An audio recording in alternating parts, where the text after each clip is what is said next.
Monsieur le témoin, je lis le transcript français, page 26, la cordelette, page 26 à la ligne 13, la cordelette, c'est une arme, mais la cordelette, tu peux tuer. C'est ce que vous venez de mentionner, c'est ça? Sur cette même cordelette, vous avez dit aux enquêteurs du procureur, toujours document CIV OTP 0063 1765, page 1792. Vous dites à la ligne 976, à ma connaissance, les cordelettes ne tuent pas. Voici ce que vous avez dit aux enquêteurs du bureau du procureur. À ma connaissance, les cordelettes ne tuent pas. Pourquoi aujourd'hui vous venez dire ici que les cordelettes, c'est une arme qui peut tuer?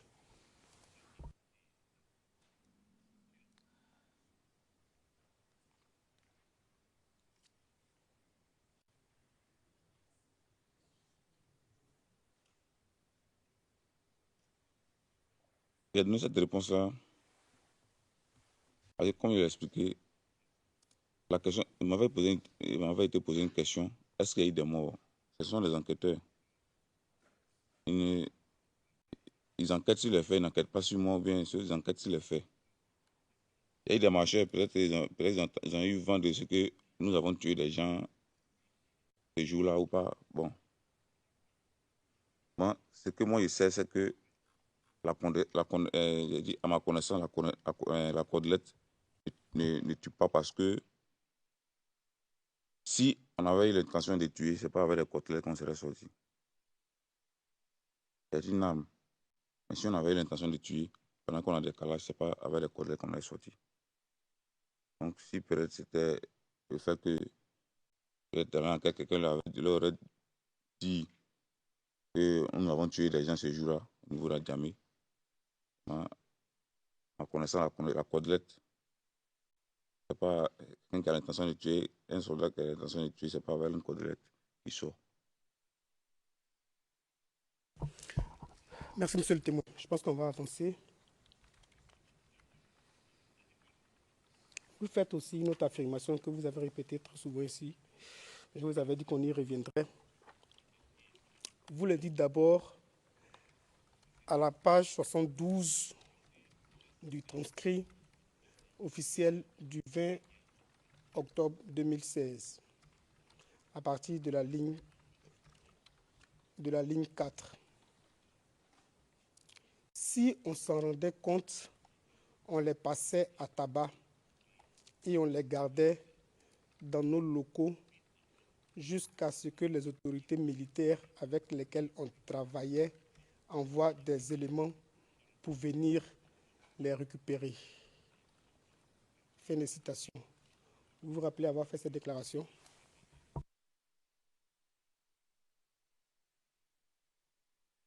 Oui.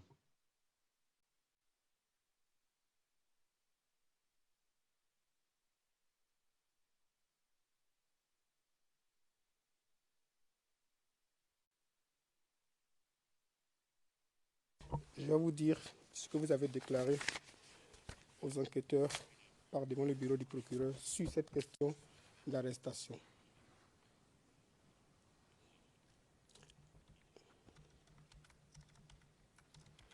Je vais lire pour ne pas qu'il y ait des... j'ai su le courroux de mes adversaires. Je vais lire à partir de la page 1790. C'est toujours le document, excusez-moi. CIV OTP 0063 1790. C'est toujours le document, excusez-moi.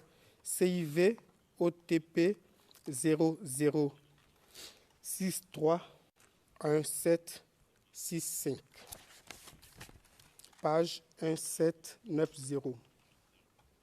À partir de la ligne 891 qui les amenait à la police. Parce que c'était la police. la CRS, c'est là forcément. C'est la police qui doit envoyer les éléments à la police. Les gendarmes ne peuvent pas arrêter des gens pour les envoyer à la police directement comme ça. Ligne 895, l'intervieweur, est-ce qu'il y avait des éléments du GPP à la préfecture? Ligne 896, vous répondez non, non. Nous, on n'avait pas le droit d'arrêter. J'ai bien donné les deux missions qu'on avait. Disperser ceux qui étaient dans le périmètre et empêcher les autres d'accéder au périmètre. On n'avait pas d'ordre d'arrêter. On n'avait pas ce statut d'arrêter là.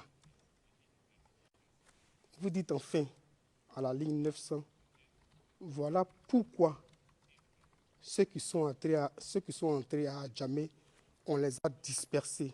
On ne les a pas envoyés au commissariat ni quelque chose. On a dispersé. C'est ce que je vous ai dit. Vous vous souvenez avoir dit ça? Oui. Et donc, pourquoi, devant la Chambre, vous affirmez avoir arrêté des gens, les avoir détenus dans vos locaux, alors que, devant les enquêteurs du bureau du procureur, vous êtes formel pour dire que ce jour-là, vous n'avez arrêté personne et que ce n'était pas votre rôle?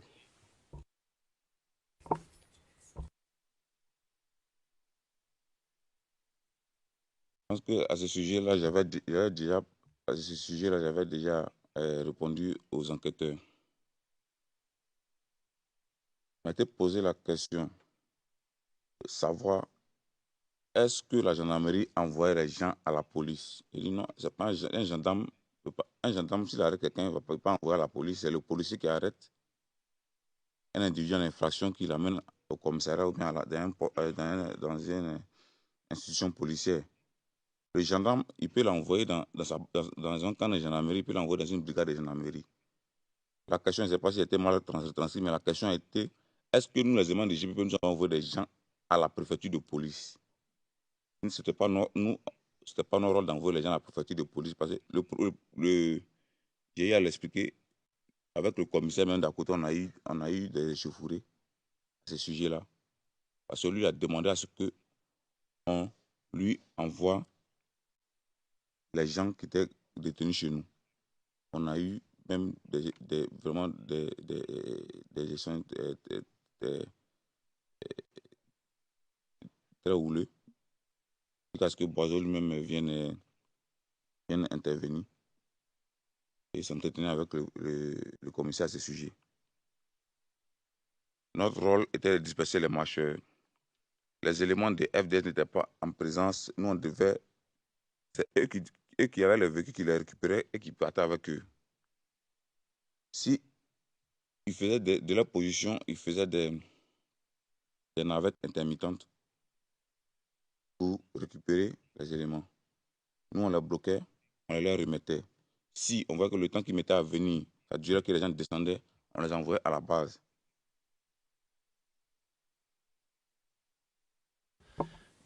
Your Honors. Monsieur McDonald, Monsieur le Président, Monsieur le Président. Alors, une fois de plus, cela revient à une question d'équité, Monsieur le Président. Bon, je vois l'heure qu'il est.